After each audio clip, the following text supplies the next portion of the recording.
Like, yeah, healthy body, healthy mind.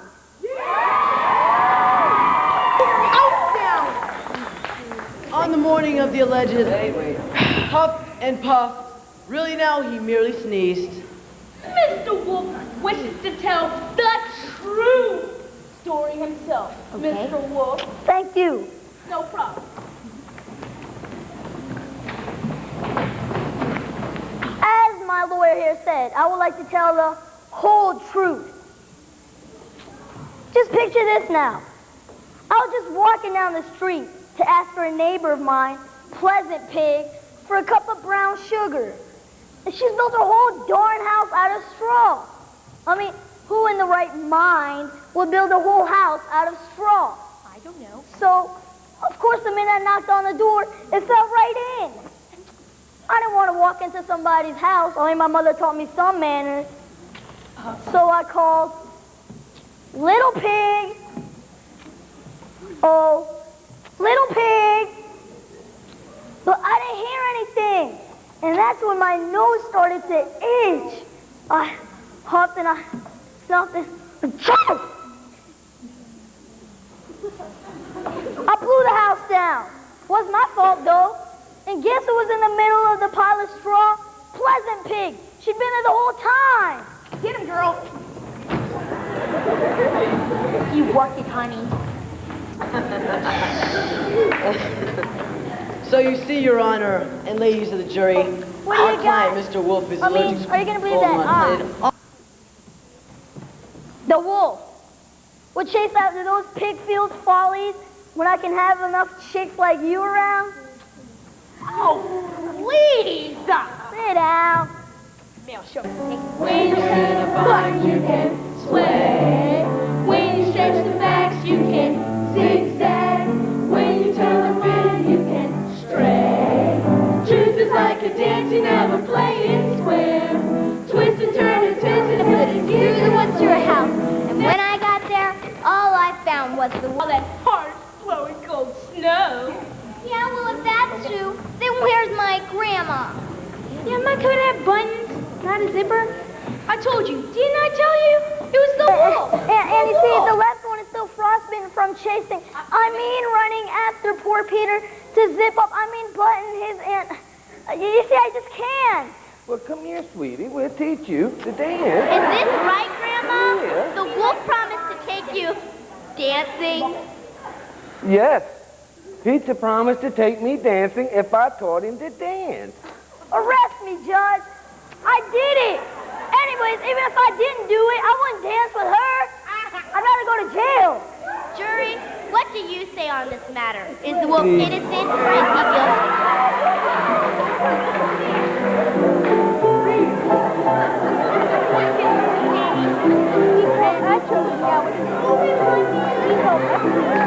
Doesn't my hair look nice?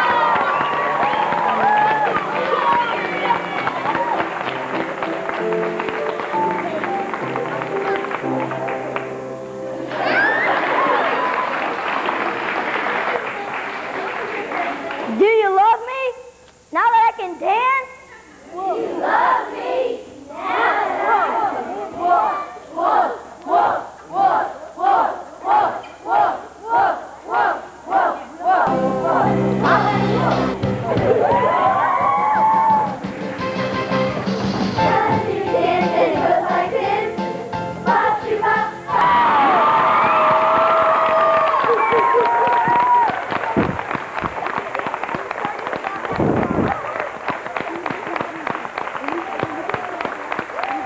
From Washington, D.C., this has been World Beat.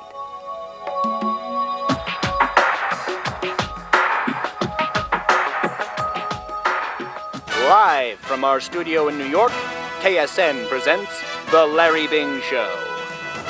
Welcome all, I'm Larry Bing. Folks, he's traveled all over the world with his parents, from Seoul to Stuttgart, and now he's here to tell us how to stay one step ahead of thieves and terrorists. He's a traveling kid. Hiya, kid. Hey, Larry, it's great to be here. Let's go right to the phones. Cooperstown, New York, you're on the Larry Bing Show. Hi. How do you stay safe when you're abroad, kid? I try to follow some basic safety procedures. First of all, I try to blend into the environment. I wear appropriate clothing. You know, nothing that's loud or says USA on it. I also try to keep a low profile. I'm always quiet and soft-spoken, so I don't draw any attention to myself. How about when you're out on the street? Good question. To protect myself from criminals or being a victim of a crime, I try to be very aware of my surroundings. I always walk facing the flow of traffic, so nobody can grab me from behind. You just gotta be smart. I don't flash money around on the street or talk to strangers. This is important no matter where you are, whether it's abroad or here in the U.S. What do you do if you feel threatened? Yeah, it's really important to know what to do in an uncomfortable situation. You should always know how to call home. You should also know where to go to be safe. This means that you know where the closest police station, hospital, or government buildings are. They will be safe. And don't forget banks. Banks are safe? Yes, of course. They have armed guards there, you know, to protect the money, but they can also protect you if you're in any danger. You know, another way I stay safe is by not discussing anything personal out on the street. You mean like your address and phone number and plans? You got it. It's just not wise. You never know who might be listening. Good stuff. Louisville, Kentucky, you're on with a kid. Yeah, kid. What sort of things do you do when you check into a hotel? What do you say, hotel safety? Well, we always stay at reputable hotels. My parents have us stay in a room between the 2nd and 7th floors. We avoid the 1st floor because it's much more accessible to criminals or terrorists.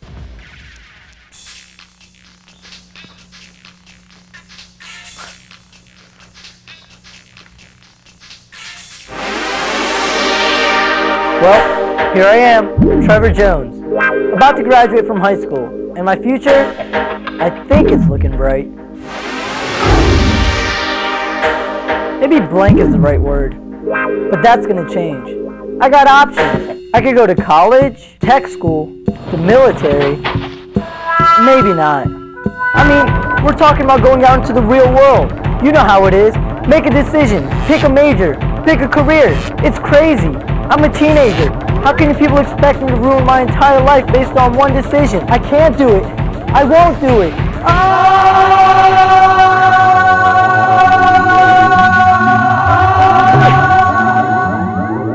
I'm so confused. Need help? Man, don't sneak up on me like that. Who and where are you? I'm Ms. Kendricks, your career counselor. Whoa. You haven't been by my office, so I thought I'd pop in on you. You're confused, aren't you? No, what makes you say that?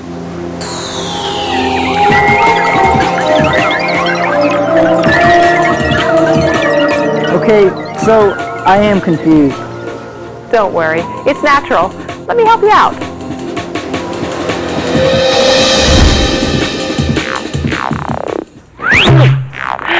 What are your interests? Interests? Hip-hop, techno, trance, jungle, house. Do you honestly think that's what I meant? Oh, whatever. Your career interests? Oh, that? Well, I like stereos. You know, surfing the web, high-tech stuff, you know. I don't know, I guess those really aren't careers, are they? Whoa! Very cool, very large screen, Miss Kendricks. You get cable? Better. Whoa, what's all this? Maybe your future. You ever think about a career in electronics? You mean like a repairman?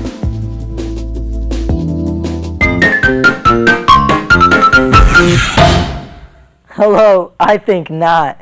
Hello, can you say stereotype? Misconception? You don't really know this industry very well. Well, wait, what are you talking about? I'm talking electronics, CDs, DVDs, MP3, e-commerce, digital wireless communication.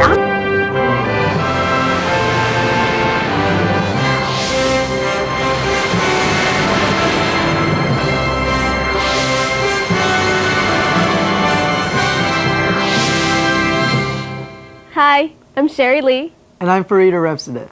Welcome to our very first Open Doors of Justice broadcast, coming to you from our nation's capital, Washington, D.C. More than 40 federal courthouses across the country have opened their doors of justice just for us. As American citizens, each of us is guaranteed certain freedoms by the Constitution and the Bill of Rights. And the federal courts play a unique and vital role in protecting our rights. That's right, Sherry. Throughout our nation's history, the federal courts have decided many cases that have challenged those rights. Some even involve students like us. In fact, the Supreme Court of the United States has made it very clear that we don't give up our First Amendment rights at the schoolhouse door. Now, many people over the years have struggled and paid a high price for these freedoms. Among the 1,500 high school juniors and seniors participating in this program today, many are willing to take the risk of standing up for our rights. They may not make the headlines, but students across the country are speaking out when they feel their rights are threatened. That's why federal courts have opened the doors of justice for us today. Exactly. Judges and lawyers are listening to us tell them how we experience the Bill of Rights as a living document. They really want to know how these rights have an impact on our lives. And they want to know how we feel when those rights are threatened or eroded, too. This program is one way that judges across the country are demonstrating their commitment in keeping the Bill of Rights alive in our lives. All right, Sherry, why don't you set the stage for today's activities? Tell us a little more about the Open Doors of Justice program. All right. It's part of a national program sponsored by federal judges. 48,000 people coming every game and so forth and so on. Pretty much. You need any help? We'll let you know. I think we've got everything under control. So an arrest is imminent? No. You've identified... My career's flashing before my eyes. You're watching a ball game. What do you want? No one seems to know our guy or give a crap that he's dead. I don't want to go back to the squad room with an open murder at Oriole Park. I don't want to face G with that kind of news. Hey, where are you going with that beer? What beer? We're cops. You got some with a photo? Yeah. So you're gonna jack me up, right? I can take a charge. I can jail. Hey, chill out, tough guy. It's a Yankee fan that we're interested in. A Yankee fan? Yeah, loudmouth guy. He was sitting down there in that row. He left during the first inning. He was drunk and he was wearing a Yankee hat? Yeah. Well, if I had a gun and a badge, I'd talk to the guy he left with. You saw who he left with? Yeah, he's still here. Can you point him out? That's him. Hey, Bronx breath. Show me that big apple.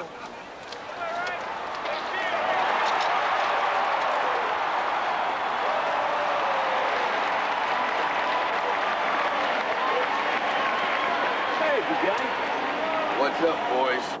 Hey, pal. Where you from? Baltimore. Wanted for kidnapping, rape, and robbery in the 1994 Los Angeles home invasion. Police say Joni Nellums is responsible for a 1995 home invasion in Peoria, Illinois. And in recent shows, we've been tracking down Jeff Hinckley and Barbara Callahan.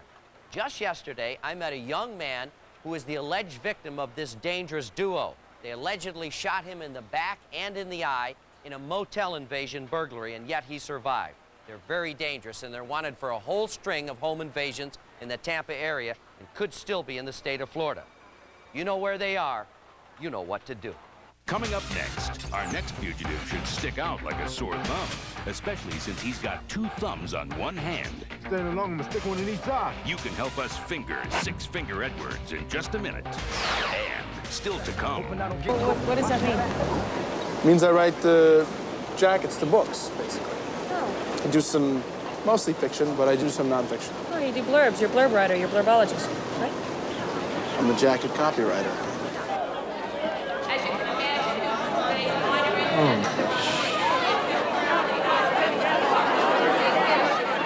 Not a cars, non-cars, cars, niet. You should have called as soon as you got off the plane. Closer than ever to solving the case.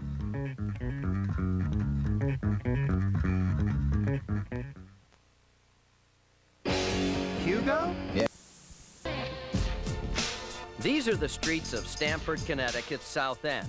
Like many working-class areas, the South End is a melting pot of nationalities where tensions often run high. And like many urban neighborhoods, Stamford's South End is plagued by drugs and career drug dealers. But the South End is also home to thousands of hardworking people. People like Benny Perez. Benny was a devoted father to his children and a devoted husband to his wife, Iris. He had come from Puerto Rico as a teenager with the dream of becoming a pro fighter. But Benny's toughest fight was outside the ring. It was an incident where we stopped at the light and this guy came and offered him drugs. Hey man, clearance sale! He got very angry and he got out of the car and the guy took out a knife. This is my family! This is my family trying to sell you crap too? Benny chased him down the street. He was very against drugs. He, especially raising both of our children together, he thought that, you know, that he can do something about it. He wanted to make, you know, the community where we were living a better place to live. Everyone loved him like if they were his son.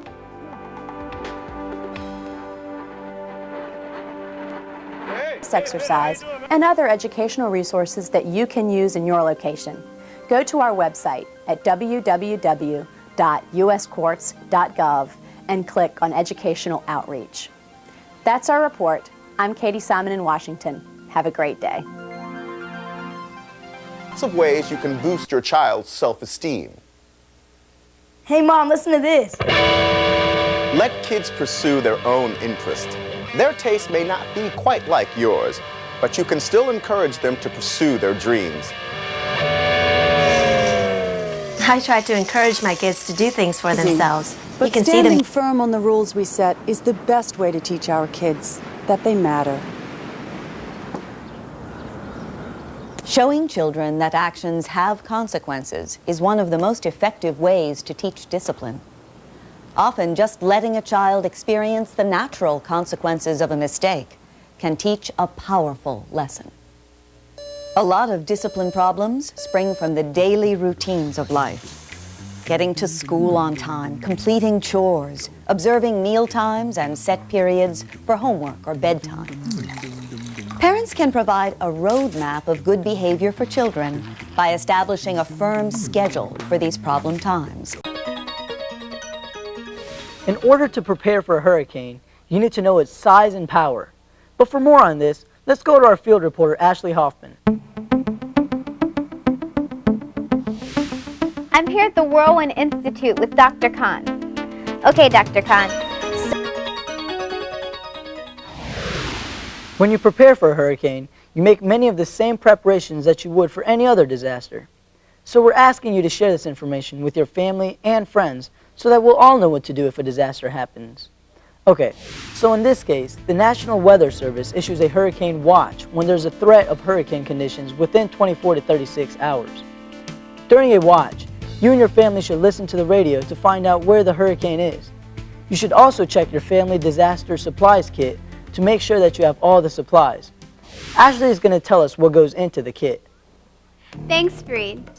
Long before a hurricane or any natural disaster occurs, check your family disaster supplies kit. Ladies, not our captains, Macbeth and Banquo. Yes, just Sparrow.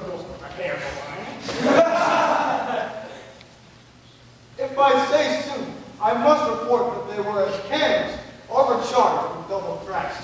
But I am faint. My gas is crying. Thy words are as thy wounds, they smack of honor both. Go, get him surgeons. Who comes here? The worthy fate of Ross. God send the king! Whence camest thou, worthy thane? From fight great king, where the Norwaymen plough the sky and bade our people cold. Norway himself, with terrible numbers, assisted by that most disloyal traitor, began a dismal conflict. Point against point, rebellious arm against arm, curbing his lavish spirit, and to conclude, victory fell on us! The Norway's king craves composition.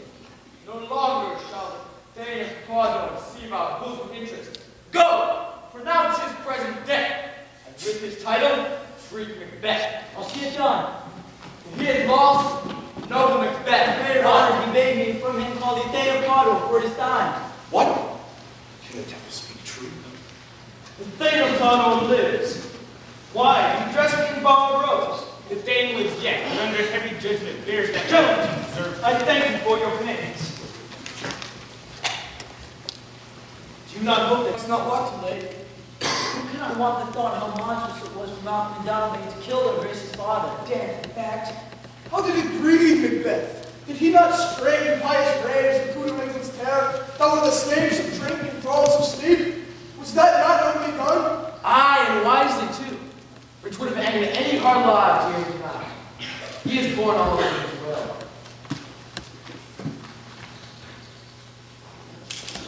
Sir, can you tell where he bestows himself? The son of Duncan, from whom this tyrant holds the due of birth, lives in the English court, and is received with the most pious Edward, with such praise that the malevolence of fortune takes nothing from his high respect.